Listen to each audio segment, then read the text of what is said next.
بسم اللہ الرحمن الرحیم اللہم صلی علی محمد وعلی آل محمد وبارک وسلم رب اشرح لی صدری ویسر لی امری واحلل عقدۃ من لسانی یفقہوا قولی واجعل لی وزیرا من اہلی آمین یا رب العالمین۔ ناظرین کرام السلام علیکم ورحمۃ اللہ وبرکاتہ۔ اللہ تعالیٰ کی ذات سے امید بھی ہے اور دعا ہے کہ آپ جہاں کہیں بھی ہوں اللہ تعالیٰ آپ سب کو ہم سب کو اپنے حفظ و امان میں رکھے، عافیت و سلامتی عطا فرمائے۔ رب کائنات کی توفیق سے مطالبات قرآن سیریز کا سلسلہ جاری ہے۔ قرآن حکیم کے منتخب مقامات کا ہم مطالعہ کر رہے ہیں ایک ترتیب کے مطابق، تاکہ قرآن پاک سے تعلق کی مضبوطی بھی حاصل ہو اور قرآن حکیم ہم سے کیا تقاضے کرتا ہے یہ بات بھی میرے اور آپ کے سامنے واضح ہوتی چلی جائے۔ مطالبات قرآن سیریز کا دوسرا حصہ ہمارے زیر مطالعہ ہے جس کا ٹائٹل یا موضوع ہے ایمان، اور اس حوالے سے کچھ دروس ہمارے سامنے آ چکے۔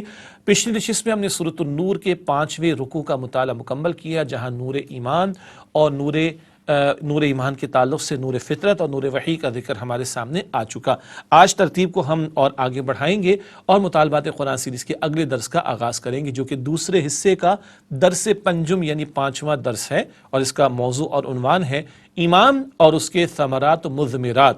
ایمان اگر واقعتاً میسر آ جائے تو اس کے نتائج کیا نکلتے ہیں، بندہ مومن کا طرز عمل کیا ہوگا، اس پر کلام ہوگا، اور یہ درس بھی انشاءاللہ 2 حصوں میں ہم آپ کے سامنے 2 ایپیسوڈز میں پیش کریں گے، اور یہ مشتمل ہے سورۃ التغابن کے درس پر، یعنی سورۃ التغابن کے مطالعے پر۔ ہم سب کی یاد دہانی کے لیے ہمیشہ کی طرح دوسرا حصہ ہے اس مطالبات قرآن سیریز کا، اور اس کا موضوع ہے ایمان، حقیقت ایمان، سورۃ الفاتحہ، سورہ آل عمران کا آخر رکوع اس کی چند آیات، ایمان عقلی ایمان سمعی کا بیان آیا، پھر سورۃ النور کا رکوع نمبر 5 3 تمثیلات اور نور فطرت نور وحی کا بیان آیا۔ اب اس سیریز کے اعتبار سے ہمارا 10واں درس ہے، اور یاد رہے کہ ہر درس 2 ایپیسوڈز میں مکمل کرتے ہیں، اور یہ درس ہے ایمان اور اس کے ثمرات و مضمرات کے عنوان سے، اور یہ مشتمل ہے سورۃ التغابن کے مکمل مطالعے پر، اور اس کو ہم 2 حصوں میں انشاءاللہ تعالی آپ کے سامنے رکھیں گے، اور آئندہ اس کے بعد پھر سورۃ القیامہ کا مطالعہ بھی ہمارے سامنے آئے گا۔ تو آئیے سورۃ التغابن کا مطالعہ شروع کرتے ہیں۔ پہلے ایک آیت کریمہ کی تلاوت کر لیتے ہیں، اور اس کے بعد کچھ تمہیدی نکات اور آیات کے تجزیے کو آپ کے سامنے رکھیں گے۔ اعوذ باللہ من الشیطان الرجیم، بسم اللہ الرحمن الرحیم، یسبح للہ ما فی السماوات وما فی الارض، لہ الملک ولہ الحمد وہو علی کل شیء قدیر۔ سورۃ تغابن کا ہم آغاز کر رہے ہیں۔ آئیے سب سے پہلے کچھ تمہیدی نکات پر کلام کر لیتے ہیں۔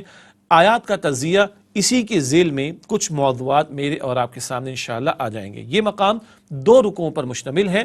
پہلے رکوع میں 10 آیات ہیں، اور رکوع نمبر 2 آیات 11 تا 18 یعنی 18 آیات میں سے 8 آیات دوسرے رکوع میں ہیں اور 10 آیات پہلے رکوع میں۔ پہلے رکوع کے مضامین کا تجزیہ کرتے ہیں، اور آج انشاءاللہ ہم پہلے ہی رکوع کی آیات کا مطالعہ آپ کے سامنے رکھیں گے۔ پہلی 7 آیات اس میں وضاحت ایمان اور تینوں بنیادی ایمانیات توحید، رسالت اور آخرت کا ذکر آئے گا، اور 3 آیات دعوت ایمان، ایمان لانے کی دعوت کے بیان پر مشتمل۔ یہ پہلے رکوع میں ایمانیات کا بیان۔ جب دوسرے رکوع کا مطالعہ آئندہ نشست میں ہوگا تو انشاءاللہ آیات 11 تا 18 سورہ تغابن کی پیش نظر ہوں گی۔ ان کی پہلی 5 آیات ایمان کے ثمرات اور تقاضے، ایمان کیا تقاضے کرتا ہے، اور ایمان واقعتاً دل میں ہو تو کیا صفات بندہ مومن میں نظر آئیں گی، ان کا کلام 5 آیات میں ایمان کے ثمرات و تقاضے کے تحت آئے گا، اور آخری 3 آیات میں ایمان کے تقاضوں کی ادائیگی کی دعوت، پرزور دعوت ہمارے سامنے آئے گی۔ یہ تقاضے ہیں، اب ان پر عمل درآمد کرو، اس کی پرزور دعوت آخری 3 آیات میں انشاءاللہ ہمارے سامنے آئے گی۔ یوں بہت جامع صورت ہے سورۃ التغابن، ایمانیات کا بیان جو آج انشاءاللہ پہلے رکوع کے مطالعے کے ذیل میں آ رہا ہے، اور ایمان کے ثمرات و تقاضوں کا بیان جو آئندہ نشست میں دوسرے رکوع کی آیات کے مطالعے کے ذیل میں انشاءاللہ ہمارے سامنے آئے گا۔ بات کو آگے بڑھاتے ہیں اور آیات پر غور و فکر کا آغاز کرتے ہیں۔ دیکھیے اس سے پہلے اب کیونکہ آج کا جو موضوع ہے وہ یا بیان ہے وہ پہلے رکوع کے حوالے سے ہے، تو اس کی آیات جو کہ 10 ہیں ان کا بھی تجزیہ آپ کے سامنے رکھتے ہیں۔ پہلی 4 آیات ایمان باللہ، توحید کا تذکرہ، اگلی 2 آیات 5 تا 6 ایمان بالرسالت کا بیان، اور 7ویں آیت میں ایمان بالآخرت کا بیان۔ یہ تینوں ایمانیات پہلی 7 آیات میں۔ 8ویں آیت ایمان کی دعوت، ایمان لاؤ۔ آیت نمبر 9 دعوت ایمان قبول کرنے والوں کے لیے انعامات۔ کیا خوبصورت اور عمدہ ترتیب ہے، جو ایمان لے آئیں اور دعوت ایمان قبول کر لیں ان پر انعامات کا بیان آیت نمبر 9 میں، اور آخر میں آیت نمبر 10 دعوت ایمان قبول نہ کرنے والوں کا انجام۔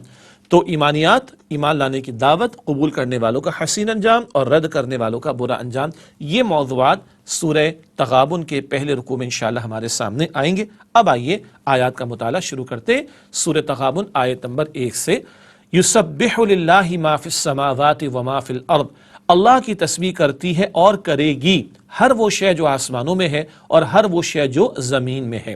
یسبح یہ عربی میں فعل مضارع ہے، اس کا ترجمہ حال میں بھی ہوتا ہے، پریزنٹ، اور مستقبل میں بھی ہوتا ہے۔ جیسے نعبدو میں یہ بات ذکر ہم نے سورہ فاتحہ کے بیان کے ذیل میں کی تھی، تو فعل مضارع عربی میں حال اور مستقبل دونوں کا ترجمہ اس کا کیا جاتا ہے۔ اللہ کی تسبیح کرتی ہے اور کرے گی ہر وہ شے جو آسمانوں میں ہے اور ہر وہ شے جو زمین میں ہے۔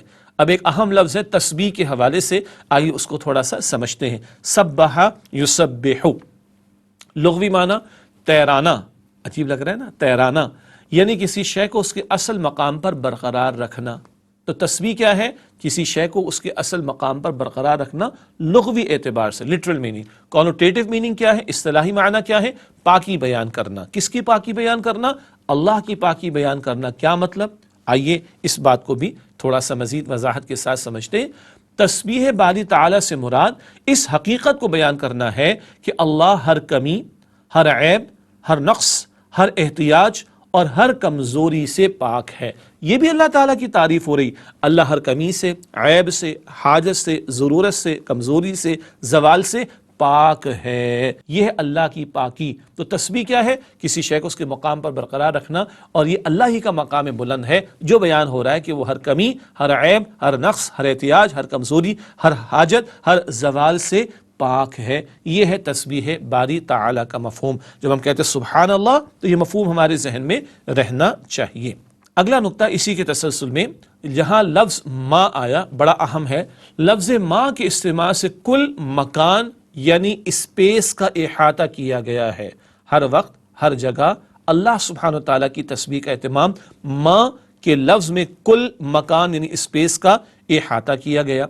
مدنی صورتوں میں ماضی کا صیغہ سبحہ پاسٹ ٹینس اور مضارع کا صیغہ یسبح استعمال کر کے کل زمان یعنی ٹائم کا احاطہ کیا گیا ہے۔ سبحہ ماضی میں تسبیح کا بیان، یسبح حال اور مستقبل میں، جیسے کہ اس صورت کے آغاز میں ہم یسبح کا لفظ پڑھ رہے ہیں، گویا کل ٹائم اس میں اس کا احاطہ کیا گیا ہے۔ گویا کل مکان اسپیس اور کل زمان یعنی ٹائم کا احاطہ ہو رہا ہے ان الفاظ کے ذریعے۔ گویا کائنات کی ہر شے زبان حال کے ساتھ ساتھ تسبیح قولی بھی کر رہی ہے۔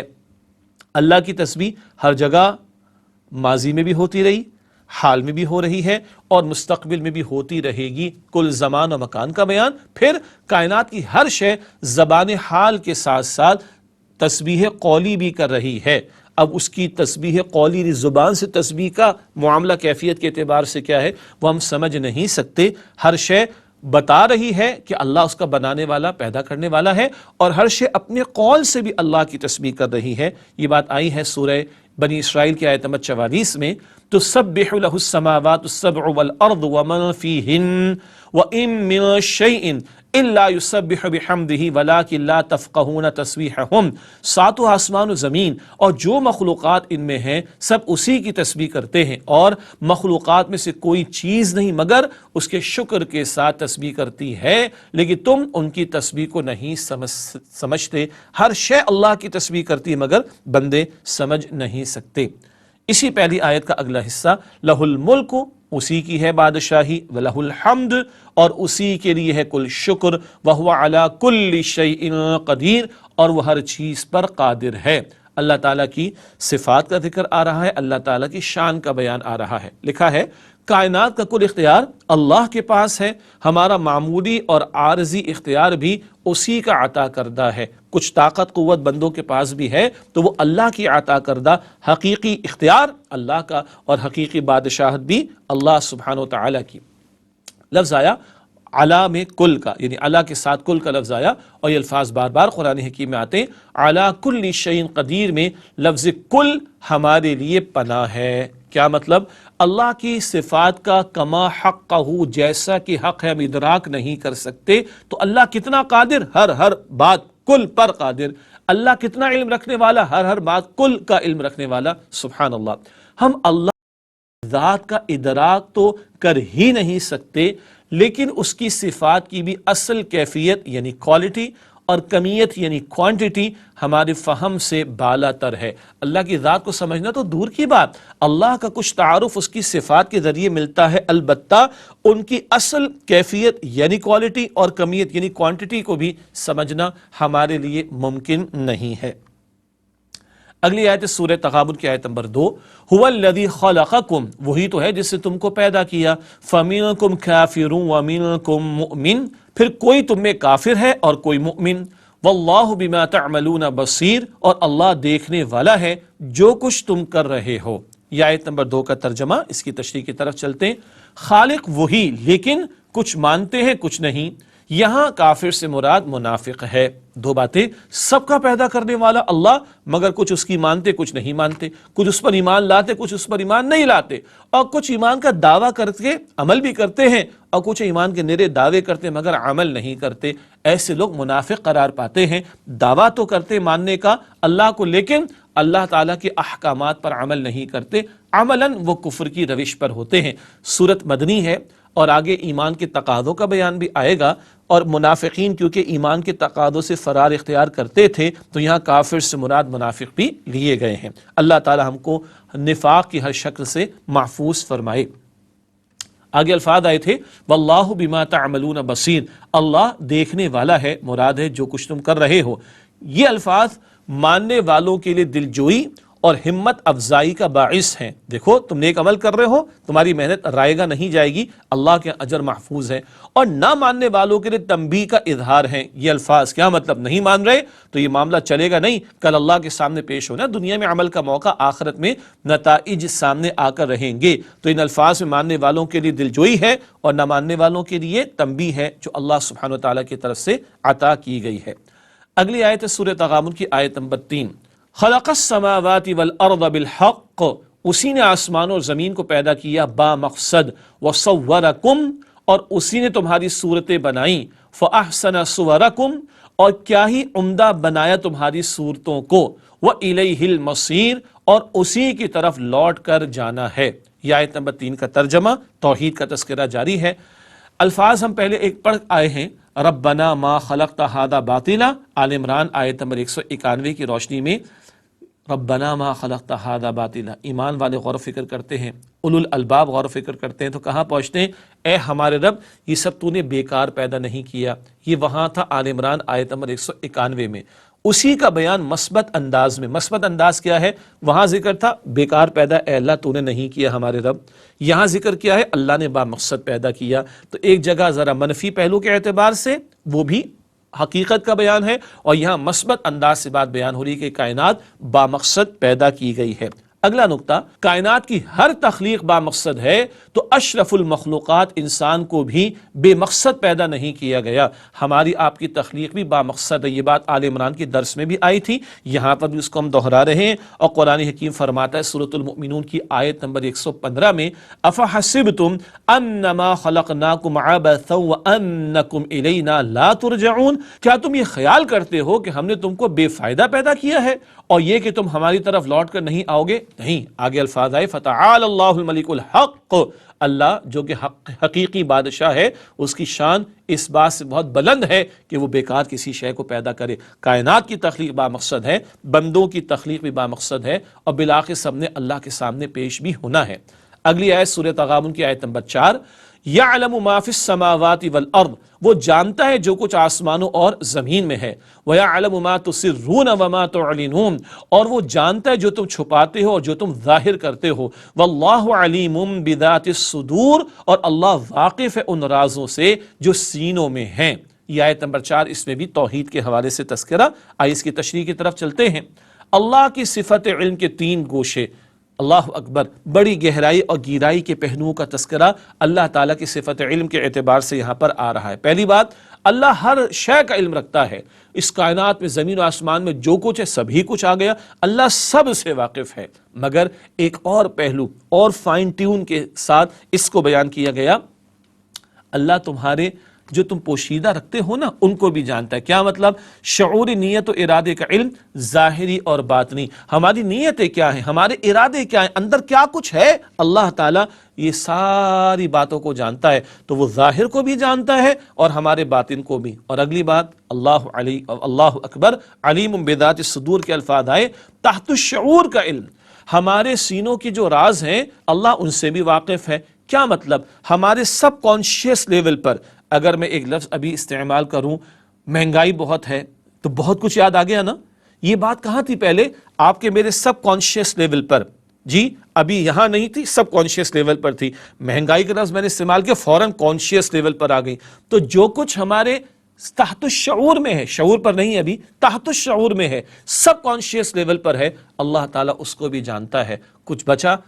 پوری کائنات کو جانتا ہے، تمہارے باطن کو جانتا ہے، تمہارے تحت الشعور میں پوشیدہ ترین کوئی بات بھی ہے جو ابھی تمہاری شعور کی سطح پر نہیں، اللہ سبحانہ و تعالیٰ اس کو بھی جانتا ہے۔ اور ہلا دینے والا ایک مقام قرآن کریم میں آتا ہے ہمارے سامنے، سورہ البقرہ کی آیت نمبر 284، للہ ما فی السماوات وما فی الارض وان تبدوا ما فی انفسکم او تخفوہ یحاسبکم بہ اللہ فیغفر لمن یشاء ویعذب من یشاء واللہ علی کل شیء قدیر۔ جو کچھ آسمانوں میں اور جو کچھ زمین میں ہے سب اللہ ہی کا ہے۔ تم اپنے دلوں کی بات کو ظاہر کرو یا چھپاؤ، اللہ تم سے اس کا حساب لے گا، پھر وہ جسے چاہے گا بخش دے گا اور جسے چاہے گا عذاب دے گا، اور اللہ ہر چیز پر قادر ہے۔ تمہارا ظاہر و باطن سب اللہ کے علم میں ہے۔ اس تناظر میں اس آیت کریمہ کی تشریح کے حوالے سے آخری نقطہ، ایمان بالآخرت کے حوالے سے شیطان یہ مغالطہ پیدا کرتا ہے کہ کیسے ممکن ہے کہ ہر انسان کا ہر عمل محفوظ کیا جا رہا ہو۔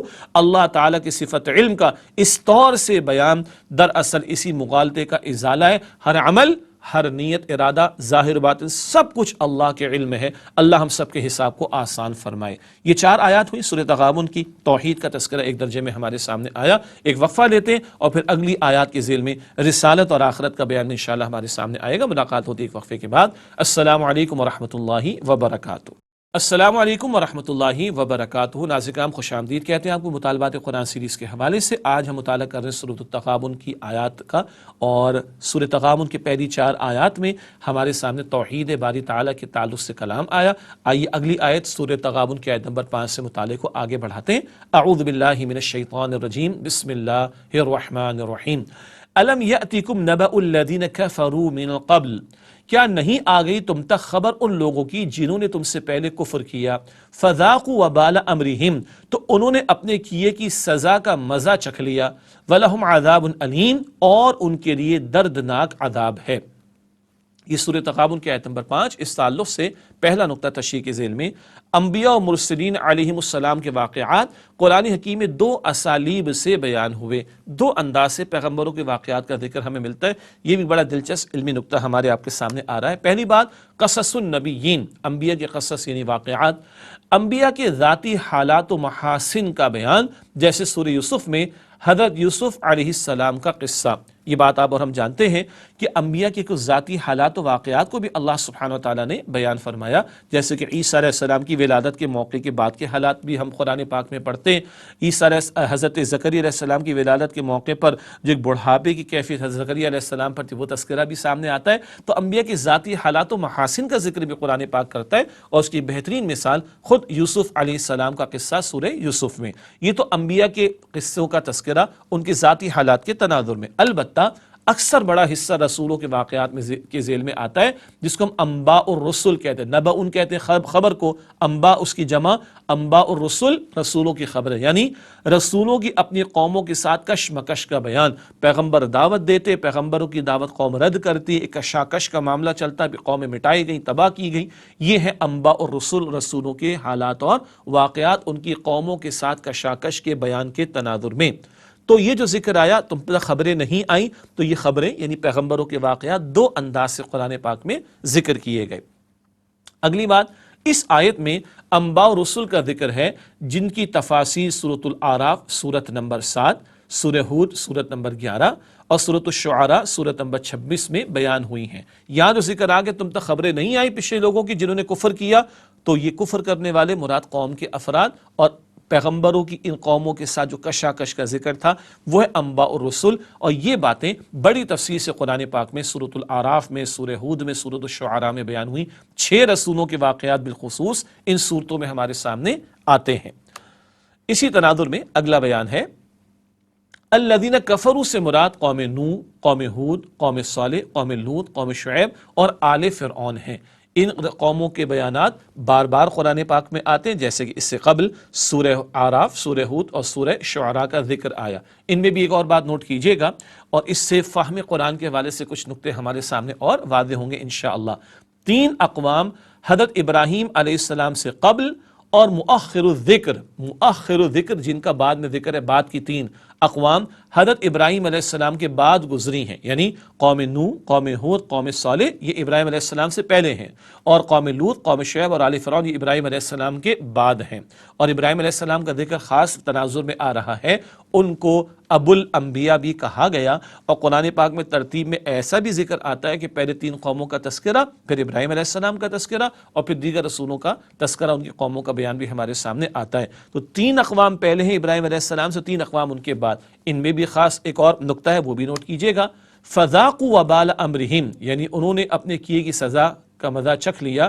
میں وبال سے مراد وہ عذاب ہیں جو مختلف اقوام پر دنیا ہی میں آئے۔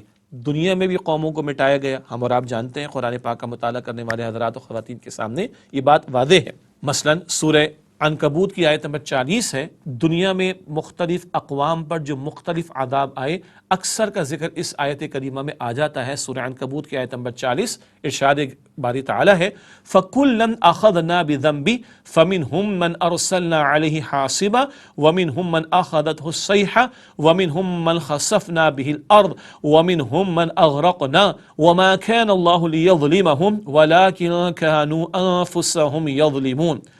تو ہم نے سب کو ان کے گناہوں کے سبب پکڑ لیا، ان میں کچھ تو ایسے تھے جن پر ہم نے پتھروں کی بارش برسائی، اور کچھ ایسے تھے جن کو چنگھاڑ نے آ پکڑا، اور کچھ ایسے تھے جن کو ہم نے زمین میں دھسا دیا، اور کچھ ایسے تھے جن کو غرق کر دیا، اور اللہ ایسا نہ تھا کہ ان پر ظلم کرتا، لیکن وہی اپنے آپ پر ظلم کرتے تھے۔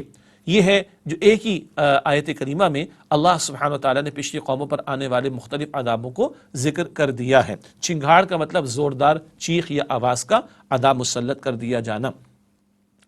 اب اس تناظر میں ایک اور نقطہ اسی حوالے سے کہ جو پچھلی قوموں پر عذاب آئے، فذاقوا وبال امرہم، امر سے مراد وہ گناہ ہیں جن میں مختلف اقوام مبتلا رہی، انہوں نے اپنے کاموں کے عذاب کا مزہ چکھ لیا۔ وہ امر، وہ کام کیا؟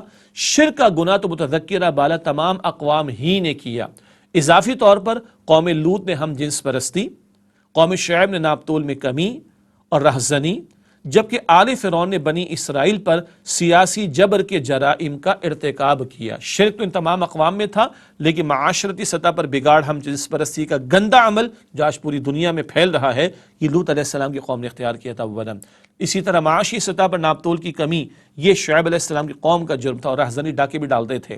اور سیاسی جبر کرنا، ایک قوم کو غلام بنا کر ان پر ظلم و ستم کرنا، یہ ظلم کیا تھا آل فرعون نے۔ ان لوگوں پر بھی اللہ سبحانہ وتعالیٰ کا عذاب آیا۔ عذاب علیم کے الفاظ بھی آئے، اس سے آخرت کی سزا مراد ہے۔ دنیا کا عذاب تو ہے، مگر پچھلے ان جھٹلانے والوں اور پیغمبروں کی دعوت کا رد کرنے والوں اور پیغمبروں کی مخالفت کرنے والوں اور دشمنی اختیار کرنے والوں کو دنیا کے عذاب کے ساتھ ساتھ بڑا عذاب آخرت میں دیا جائے گا۔ یہ ذکر رسالت کے بیان کے ذیل میں آیت نمبر 5 کے حوالے سے ہمارے سامنے آ گیا۔ اس کے بعد اگلی آیت ہے سورہ تغابن کی آیت نمبر 6، رسالت ہی کا تذکرہ مزید آ رہا ہے۔ ارشاد ہوا ذالک بأنہ کانت تأتیہم رسلہم بالبینات، یہ اس لیے ہوا کہ ان کے پاس ان کے رسول واضح نشانیاں لے کر آئے۔ فقالوا، تو انہوں نے کہا ابشر یہدوننا، کیا انسان ہمیں ہدایت دیں گے؟ فکفروا، پھر انہوں نے انکار کیا۔ وتولوا، اور منہ پھیر لیا۔ واستغنى اللہ، اور اللہ بھی بے نیاز ہوا۔ واللہ غنی حمید، اور اللہ کسی کا محتاج نہیں اور بذات خود محمود ہے۔ یہ آیت نمبر 6 کا ترجمہ ہوا۔ تشریح کے حوالے سے پہلا نقطہ اسکرین پر ملاحظہ فرمائیے گا، قدیم گمراہی، رسالت یا بشریت، اس میں تھوڑا سا ایک علمی بحث کا پہلو ہے، مختصر آپ کے سامنے ہم رکھنا چاہیں گے۔ پہلا نقطہ نوٹ کیجئے گا، بعض لوگوں نے بشر مان کر رسالت کا انکار کیا۔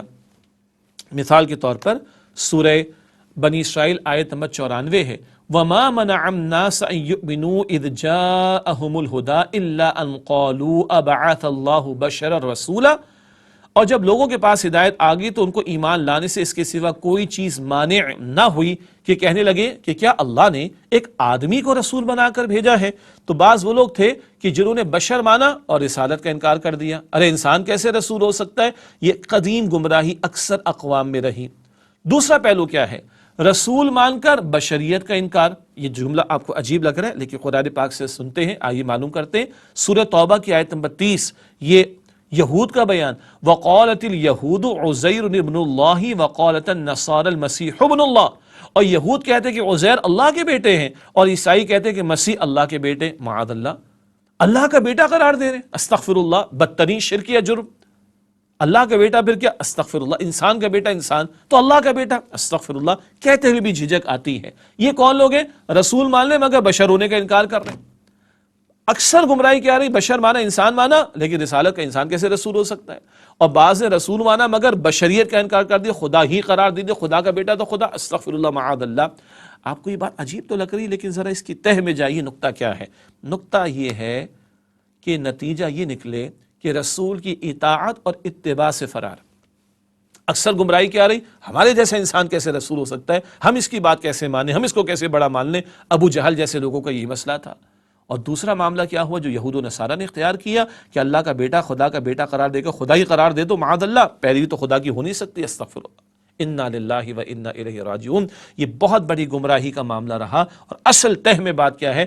رسول کی اطاعت اور اتباع سے فرار اختیار کرنے کی ایسے لوگ کوشش کیا کرتے تھے۔ اس لیے جو رسول مانتے وہ بشریت کا انکار کر دیتے، اور جو بشر مانتے، انسان مانتے، وہ رسالت کا انکار کر دیا کرتے تھے۔ البتہ اس حوالے سے رہنمائی ہمارے سامنے واضح رہے، رسالت کے بارے میں قرآن حکیم کی رہنمائی، تمام رسول انسان تھے لیکن اللہ کے چنے ہوئے خاص بندے تھے، عام انسان نہیں، اللہ کے خاص مقرب برگزیدہ چنے ہوئے بندے۔ قل انما انا بشر مثلکم یوحی الی انما الہکم الہ واحد، سورہ کہف کی آیت نمبر 110 ہے۔ اے نبی صلی اللہ علیہ وآلہ وسلم فرما دیجئے کہ میں تمہاری طرح کا ایک بشر ہوں، البتہ میری طرف وحی آتی ہے کہ تمہارا معبود وہی ایک معبود ہے۔ پیغمبر انسانوں میں سے چنے گئے مگر خاص بندے، چنے ہوئے بندے۔ عام انسانوں پر قیاس نہ کیا جائے، بہت بڑی گمراہی ہو جائے گی، مگر انسانوں میں سے ان کو چنا گیا۔ کیوں؟ اس بات کو بھی سمجھ لینا ضروری ہے۔ رسول انسان اس لیے تھے کہ وہ انسانوں کے لیے نمونہ تھے۔ اللہ کی بندگی کیسے کرنی، اس کا نمونہ انسانوں میں سے اللہ نے رسولوں کو چن کر بندوں کے سامنے رکھا تاکہ ان کی پیروی کر کے لوگ اللہ کی بندگی کے تقاضوں کو پورا کرنے کی کوشش کر سکیں۔ تو انسانوں میں سے اس لیے چنا گیا تاکہ وہ انسانوں کے لیے نمونہ بن جائیں۔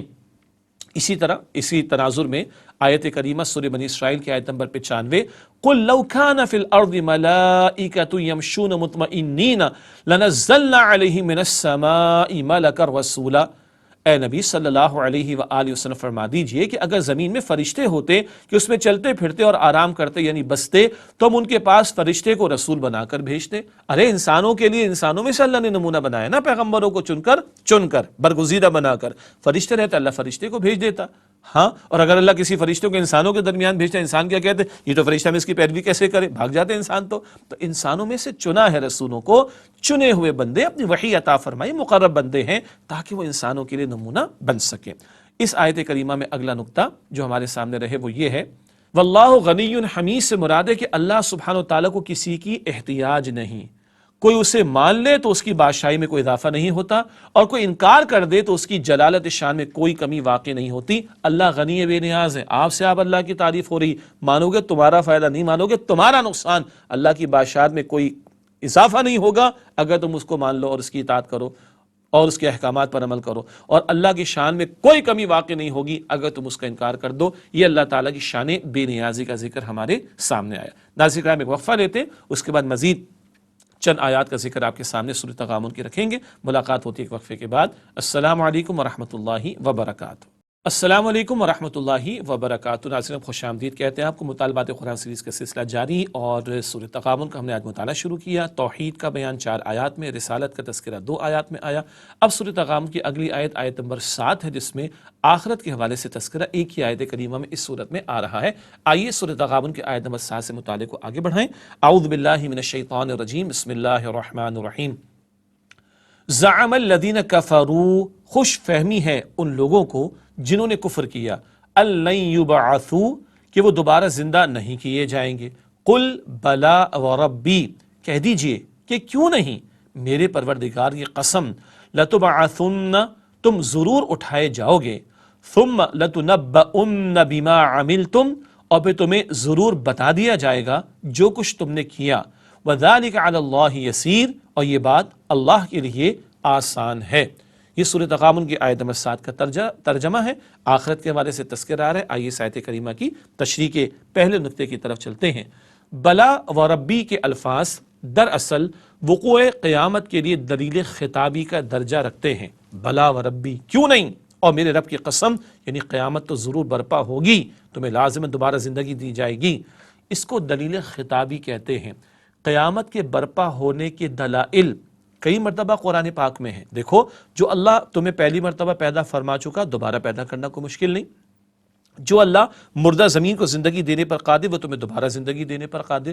یہ دلائل دیگر مقامات پر عقلی بھی آتے ہیں، لیکن یہاں وہ دلائل نہیں. لیکن یہاں نبی مکرم علیہ الصلاۃ والسلام کی ذات اقدس کا جو اہم پہلو ہے، یعنی آپ کی سیرت و کردار کو دلیل کے طور پر پیش کیا گیا. تو قسم کے پس منظر میں دلیل آپ صلی اللہ علیہ وسلم کی مثالی سیرت اور کردار ہے. آپ قسم اٹھا کر یہ فرما رہے، ضرور تمہیں دوبارہ زندگی دی جائے گی اور ضرور تمہیں بتایا جائے گا جو تم نے اعمال کیے. یہ کون کہہ رہا ہے؟ یہ الصادق اور الامین محمد مصطفیٰ کریم صلی اللہ علیہ وسلم فرما رہے.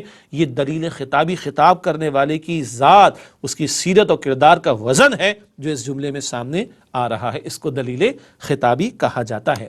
اگلا نقطہ، وَذَلِكَ عَلَى اللَّهِ يَسِيرُ کے الفاظ وقوع قیامت پر دوسری دلیل ہیں. یہ بات اللہ پر آسان ہے، اور اس کے دلائل دیگر مقامات پر. جس نے پوری کائنات کو بنایا، تمہیں دوبارہ پیدا کرنا کیا مشکل؟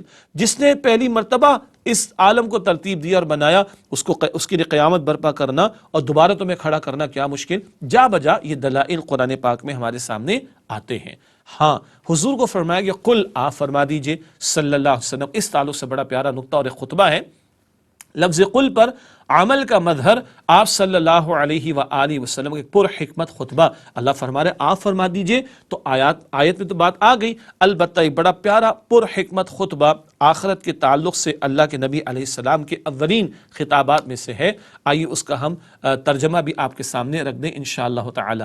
ان الرائد لا یکذب اہلہ واللہ لو کذبت الناس جميعا ما کذبتکم ولو غررت الناس جميعا ما غررتکم واللہ الذی لا الہ الا ہو انی لرسول اللہ الیکم خاصہ وإلی الناس کافہ واللہ لتموتن کما تنامون ثم لتبعثن كما تستيقظون ثم لتحاسبن بما تعملون ثم لتجزون بالإحسان إحسانا وبالسوء سوءا وإنها لجنة أبدا أو لنار أبدا. اللہ کے رسول مکرم علیہ السلام کے اس خطبے کے الفاظ کا ترجمہ: بے شک قافلے کا رہبر قافلے والوں سے جھوٹ نہیں بولتا. اللہ کی قسم، اگر بالفرض میں تمام انسانوں سے جھوٹ بولتا تب بھی تم سے کبھی جھوٹ نہ بولتا. تم تو میرے اپنے ہو نا. اور اگر تمام انسانوں کو فریب دیتا تب بھی تمہیں کبھی فریب نہ دیتا. بالفرض کا ترجمہ ذہن میں رہے اور لفظ ذہن میں رہے. قسم اللہ کی جس کے سوا کوئی معبود نہیں، یقیناً میں اللہ کا رسول تمہاری طرف خصوصاً عرب کی طرف اور پوری نوع انسانی کی طرف عموماً. اللہ کی قسم، تم سب یقیناً مر جاؤ گے جیسے روزانہ سو جاتے ہو، پھر یقیناً اٹھائے جاؤ گے جیسے ہر صبح بیدار ہو جاتے ہو، پھر لازماً تم سے حساب لیا جائے گا اس عمل کا جو تم کر رہے ہو، اور پھر لازماً تمہیں بدلہ دیا جائے گا، اچھائی کا اچھا بدلہ اور برائی کا برا بدلہ. اور وہ جنت ہمیشہ ہمیش کی، یہ آگ ہے ہمیشہ ہمیش کی. یہ اللہ کے پیارے پیغمبر علیہ السلام کا بڑا پر حکمت خطبہ آخرت کے تعلق سے ہمارے سامنے آ گیا. آیت نمبر 7 کے بعد آیت نمبر 8 کی طرف چلیں گے. البتہ 7 آیات میں توحید، رسالت اور آخرت کا ذکر آ گیا. اب دعوت ایمان دی جا رہی کہ ایمان لاؤ. آیت نمبر 8 فآمنوا باللہ ورسولہ، تو ایمان لاؤ اللہ پر اور اس کے رسول صلی اللہ علیہ وآلہ وسلم پر، والنور الذی انزلنا، اور اس نور قرآن پر جو ہم نے نازل فرمایا، واللہ بما تعملون خبیر، اور اللہ باخبر ہے اس عمل سے جو تم کر رہے ہو۔ یہ آیت نمبر 8 کا ترجمہ۔ فآمنوا یعنی مراد ایمان لاؤ سے مراد یہ ہے کہ اب تک جو مضامین بیان ہوئے ہیں وہ تو حق ہیں ہی، تمہارے لیے بہتر یہ ہے کہ ان پر ایمان لے آؤ۔ ایمان لانے کی دعوت دی جا رہی، اور ایمانیات میں سے تینوں ایمانیات کا بیان پہلے آ چکا۔ اللہ کی صفت خبیر اس اسلوب پر آنے والی دیگر صفات مثلا سمیع، بصیر، شہید وغیرہ سے زیادہ جامع ہے۔ سمیع سننا، سن کر ہم کچھ معلومات حاصل کرتے ہیں، بصیر دیکھنا، ہم کچھ دیکھ کر معلومات حاصل کرتے ہیں، خبیر کیا ہے؟ جاننا، تو جاننے کے ذرائع کے تعلق سے سننا، دیکھنا، گواہ ہونا، سب یہ بھی اللہ کی صفات ہیں، البتہ خبیر کی صفت زیادہ جامع ہے، اور یہ جامع صفت اللہ بیان فرما رہے جو تم کرتے ہو اللہ تعالیٰ اس سے خوب واقف ہے۔ اسی کی وضاحت اگلے نقطے میں ہے، دیگر صفات وہ ذرائع ہیں جن سے حاصل ہونے والی معلومات پر غور و تجزیے سے صفت خبیر نتائج اخذ کرتی ہے۔ دیگر صفات سے کچھ معلومات ملتی ہیں، اور خبیر والی صفت کیا ہے؟ جو ان ملنے والی معلومات سے کوئی نتیجہ اخذ کرتی۔ تھوڑا علمی گہرا نقطہ ہے، مگر اللہ سب کچھ ہمارے بارے میں جانتا ہے۔ اگلی آیت سورہ تغابن کی آیت نمبر 9، جو ایمان لے آئیں گے، دعوت قبول کر لیں گے، ان کا کیا نتیجہ ہوگا بیان ہو رہا ہے۔ فرمایا یوم یجمعکم لیوم الجمع، جس دن وہ تم کو جمع کرے گا یعنی جمع کرنے کے دن، ذالک یوم التغابن، وہ ہوگا ہار اور جیت کا دن۔ ومن یؤمن باللہ، اور جو شخص ایمان لایا اللہ پر، ویعمل صالحا، اور اس نے نیک عمل کیے، یکفر عنہ سیئاتہ، اللہ اس سے اس کی برائیاں دور کر دے گا، وَيُدْخِلْهُ جَنَّاتٍ تَجْرِي مِن تَحْتِهَا الْأَنْهَارُ، اور اسے داخل کرے گا ان باغات میں جن کے نیچے سے نہریں بہ رہی ہیں، خالدین فیہا ابدا، رہیں گے ان میں ہمیشہ ہمیش، ذَلِكَ الْفَوْزُ الْعَظِيمُ، یہی شاندار کامیابی ہے۔ اللہ ہم سب کو عطا فرمائے۔ یہ سورۃ تغابن کی آیت نمبر 9 کا ترجمہ، اس کی تشریح کی طرف چلتے ہیں۔ اس آیت میں تغابن کا لفظ آیا، اور سورت کا نام بھی تغابن ہے۔ آئیے تغابن کا لفظ کیسے بنا اس کو تھوڑا سا سمجھ لیتے ہیں۔ لغوی معنی غبن استعمال کرتے ہیں نا اردو میں، غبن، ہاں وہی لفظ ہے یہ۔ لغوی معنی کسی کا کسی کو نقصان پہنچانا، غبن کرنا، کسی کا کسی کو نقصان پہنچانا۔ اصطلاحی معنی ہار اور جیت، ہار اور جیت۔ ایک بیچنے والا، ایک خریدنے والا۔ بیچنے والا کیا چاہتا ہے؟ مہنگے سے مہنگا بیچوں۔ خریدنے والا کیا چاہتا ہے؟ Discount discount discount. دونوں کی ہار اور جیت لگی ہوئی ہے نا۔ بہرحال یوم التغابن، تغابن کا دن کے الفاظ اس حقیقت کی طرف اشارہ کر رہے ہیں کہ دنیا کی زندگی محض کھیل اور تماشا یعنی ڈرامہ ہے، اور ہار اور جیت کا اصل دن آخرت کا دن ہے۔ دنیا میں ڈرامے ہوتے ہیں نا، کسی کو بادشاہ کا رول دے دیا جاتا ہے، کسی کو اردلی دربان کا رول دے دیا جاتا ہے، ڈائریکٹر اسکرپٹ بھی دیتا ہے، رول بھی بتاتا ہے، کپڑے بھی دیتا ہے، وارڈروب بھی دیتا ہے، سب کچھ دیتا ہے۔ جب ساری شوٹنگ مکمل ہو جاتی ہے، ڈائریکٹر کیا کہتا ہے؟ بھائی صاحب کپڑے اتار دیجئے، یہ کپڑے چھوڑ کر جائیے، آپ کے نہیں ہیں۔ یہ ڈرامہ تھا نا۔ سبحان اللہ، ہم سب دنیا سے واپس جائیں گے تو بادشاہ کا محل بھی نہیں جائے گا، غریب کی جھوپڑی بھی نہیں جائے گی۔ اصل مسئلہ کدھر کا ہے؟ ادھر کا نہیں، اصل مسئلہ ادھر کا ہے، وہ ہے یوم التغابن، ہار اور جیت کے فیصلے کا دن اصل میں آخرت کا دن ہے۔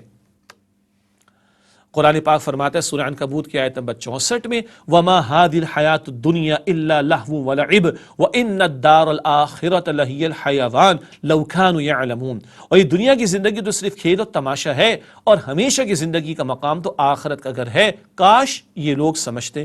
اللہ مجھے اور آپ کو اس بات کی سمجھ اور یقین عطا فرمائے، ہم کل کے طلبگار بن جائیں۔ اللہ تعالی ہمیں کامیاب لوگوں میں شامل فرمائے۔ دعوت قبول کرنے والوں کا حسین انجام کیا ہے؟ اللہ سبحانہ و تعالیٰ ان کے گناہوں کو مٹا دے گا، ان کو معاف فرما کر جنت میں داخلہ عطا فرمائے گا۔ اللہ مجھے آپ کو ہم سب کو جنت الفردوس عطا فرمائے۔ آخری آیت ہے سورہ تغابن کی آیت نمبر 10، آج کی کلاس اور آج کے ایپیسوڈ کے اعتبار سے، والذین کفروا، اور جنہوں نے کفر کیا، وکذبوا بآیاتنا، اور ہماری آیات کو جھٹلایا، اولئک اصحاب النار، وہی ہیں اہل جہنم، خالدین فیہا، ہمیشہ اس میں رہیں گے، وبئس المصیر، اور وہ بری جگہ ہے۔ یہ سورہ تغابن کی آیت نمبر 10 کا ترجمہ۔ اللہ تعالیٰ ہمیں جہنم کی آگ سے محفوظ فرمائے، اور انکار کرنے والے، دعوت قبول نہ کرنے والے، ان کا یہ برا انجام بیان ہوا۔ اصل ہار اس کی ہے جس نے کفر کیا اور اللہ سبحانہ وتعالیٰ کی آیات کی تکذیب کی۔ کفر کا لفظ بھی آتا ہے، تکذیب کا لفظ بھی آتا ہے، اور اس آیت میں دونوں الفاظ آئے، ذرا ان کا ایک فرق سمجھ لیتے ہیں۔ کفر کیا ہے؟ اندر موجود حقیقت کو چھپانا، یعنی باطن میں جس حق کی معرفت حاصل ہو چکی ہے اس کا اظہار نہ کرنا۔ کفار کسان کو کہتے ہیں، بعد میں انشاءاللہ پڑھیں گے سورہ حدید میں جو کہ آخری صورت ہوگی اور آخری درس ہوگا اس پوری سیریز کا۔ کفار کہتے ہیں کسان کو، وہ بیج زمین میں ڈال کر اس کو چھپا دیتا ہے۔ سبحان اللہ۔ کفر کیا ہے؟ اندر موجود حقیقت کو چھپانا، یعنی باطن میں جس حق کی معرفت حاصل ہو چکی ہے اس کا اظہار نہ کرنا۔ فطرت میں تعارف موجود ہے نا، مگر بندہ چھپاتا ہے۔ کیا مطلب؟ قبول نہیں کرتا توحید کی دعوت کو، یہ اندر جو حق کی معرفت موجود ہے اس کا اظہار نہیں کرتا، یہ ہے کفر، چھپانا۔ اسی کو قرآن پاک فرماتا ہے سورۃ النمل کی آیت نمبر 14 میں، وَجَاحَدُوا بِهَا وَاسْتَيْقَنَتْهَا أَنفُسُهُمْ ظُلْمًا وَعُلُوًّا، اور انہوں نے بے انصافی اور غرور سے ان اللہ کی آیات کا انکار کیا جبکہ وہ دلی طور پر ان پر یقین کر چکے تھے۔ یہ آل فرعون کا ذکر ہے، فرعون اور آل فرعون معجزات دیکھ چکے تھے، موسیٰ علیہ السلام کے اندر حقیقت سمجھ آ گئی مگر چھپایا، رد کیا، کفر کیا۔ یہ اس کے لیے دلیل آ گئی سورۃ النمل کی آیت نمبر 14 سے چھپانے کے مفہوم میں۔ تکذیب کیا ہے؟ دعوت حق سامنے آنے پر اس کو جھٹلانا۔ دعوت حق سامنے آئی، جھٹلا دیا۔ پیغمبر دعوت پیش کرتے اور کفر کرنے والے، اڑے رہنے والے جھٹلاتے ہیں۔ یہ آنے والی دعوت کو رد کرنا، یہ جھٹلانا، یہ تکذیب ہے۔ اندر کی معرفت ملی، تعارف ملا، اس کو چھپانا کفر، اور پیغمبر کی دعوت آ رہی، حق کی دعوت پیش کی جا رہی، اس کو رد کرنا، اس کو جھٹلانا، یہ تکذیب کہلاتا ہے۔ اور تکذیب کہلانے والوں کا ٹھکانہ کدھر ہے؟ وہ جہنم کی آگ ہے۔ اللہ تعالیٰ مجھے اور آپ کو جہنم کی آگ سے محفوظ فرمائے۔ الحمدللہ، مطالبات قرآن سیریز کے دوسرے حصے کا 5واں درس سورۃ تغابن، اس کا مطالعہ ایک درجے میں ہوا۔ ایمان اور اس کے ثمرات و مضمرات سورۃ تغابن کی روشنی میں مطالعہ کر رہے تھے۔ پہلی 10 آیات کا مطالعہ مکمل ہوا، ایمانیات کا بیان، دعوت ایمان، قبول کرنے والوں کا حسین انجام، رد کرنے والوں کا ٹھکانہ جہنم میں، یہ ذکر آ گیا۔ اگلی 8 آیات اگلے رکوع میں ہیں، اور یہ بیان انشاءاللہ اگلی نشست میں میرے اور آپ کے سامنے رہے گا۔ اللہ تعالیٰ سے دعا ہے اللہ تعالیٰ مجھے اور آپ کو ہم سب کو سچا، حقیقی، پکا ایمان عطا فرمائے، اس کے تقاضوں پر عمل کی توفیق عطا فرمائے۔ اللہ تعالیٰ ہمیں جہنم سے آزاد فرمائے، اللہ ہم سب کو جنت الفردوس عطا فرمائے۔ انشاءاللہ اگلے پروگرام میں آپ سے ملاقات ہوتی ہے، تب تک کے لیے اجازت، وآخر دعوانا الحمد للہ رب العالمین۔ السلام علیکم ورحمۃ اللہ وبرکاتہ۔